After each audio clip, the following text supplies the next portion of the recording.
The city lights blurred into streaks of vibrant color as venom soared between skyscrapers, a living shadow against the pale moonlight. Below, the distant wail of sirens was a familiar, almost comforting symphony. Eddie Brock, encased within the powerful, shifting mass of the symbiote, felt an almost boundless surge of energy. This was power, raw and untamed, coursing through every fiber of his being.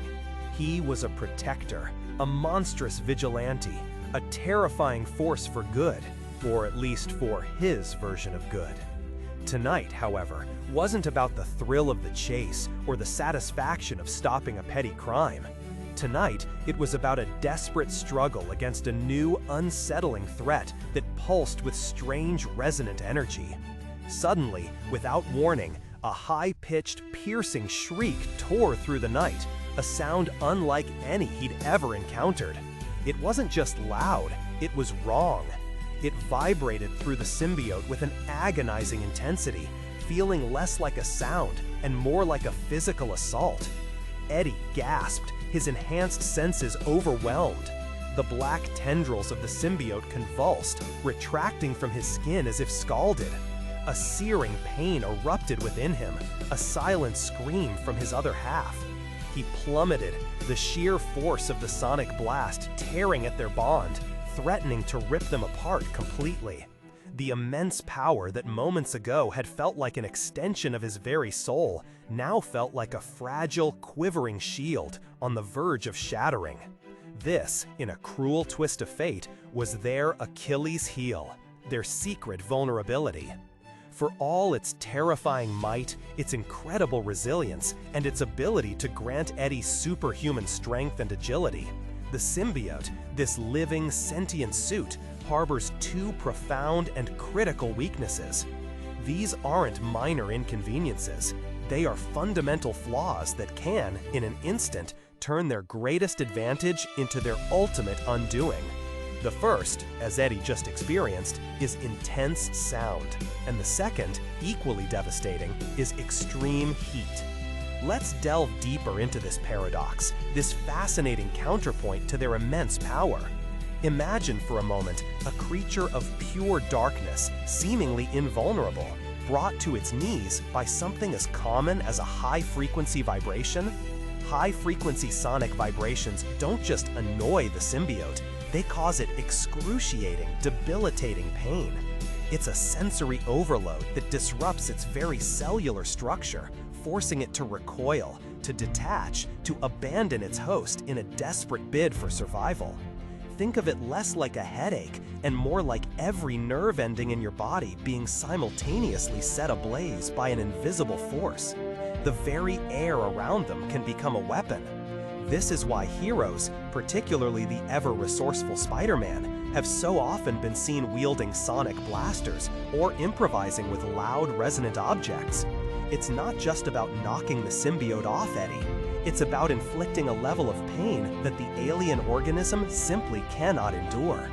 Then there is heat, the flickering, consuming embrace of fire. Fire and intense heat are equally, if not more, dangerous to the symbiote. Where sound causes agonizing pain and separation, intense heat can cause severe, lasting injury or even kill the alien organism outright. The symbiote, despite its gooey, fluid appearance, has a surprisingly low tolerance for high temperatures. It shrivels, burns, and breaks down under sustained heat, making it an incredibly potent and often terrifying weapon against them. You've likely seen scenes where our web-slinging hero, or others like the Human Torch, have used flames not just to drive venom back, but to truly threaten its existence.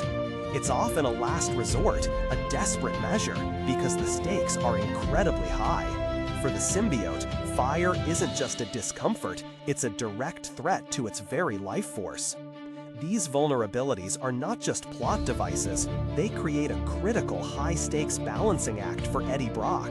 Consider the immense power he wields, the strength to lift cars, the agility to evade gunfire, the terrifying claws and tendrils that can reshape the battlefield. Yet all of this is contingent on his other half, the symbiote, remaining whole and unharmed. Every engagement, every confrontation becomes a strategic minefield. Eddie must not only contend with the immediate threat from his adversaries, but also constantly, subconsciously, be on guard for environmental hazards or tactical decisions that could exploit these two common elements. Imagine the internal monologue. Can I smash through that wall, or will the debris ignite a gas leak? Is that hero just throwing a punch, or do they have a sonic device tucked away? Will this fiery explosion be a cool backdrop for my escape, or will it be the end of us? It adds an astonishing layer of vulnerability to an otherwise near unstoppable force. He's not just protecting himself, he's protecting a living, sentient entity that shares his body, his mind, and his fate. The symbiote isn't just a costume, it's a partner, a part of him, and seeing it in pain or fearing its demise must be a profound emotional burden for Eddie. This constant vigilance adds a fascinating dimension to Venom's character. It highlights the notion that even the most formidable power can be tethered by a simple, elegant weakness. It's a reminder that true strength isn't just about what you can endure, but also about what you must protect. It forces Eddie, and by extension the symbiote, to be strategic, to be cautious, to sometimes retreat, not out of cowardice, but out of a desperate need to preserve their shared existence. So, the next time you see Venom facing off against a hero, watch closely. Observe the subtle shifts, the moments of hesitation. The burning pain and the sonic scream are not just dramatic flair. They are the fundamental threads of vulnerability woven into the very fabric of one of Marvel's most compelling and terrifying anti-heroes. What are your thoughts on these weaknesses? Do you think they make Venom more interesting, or do they feel like an easy way out for the heroes?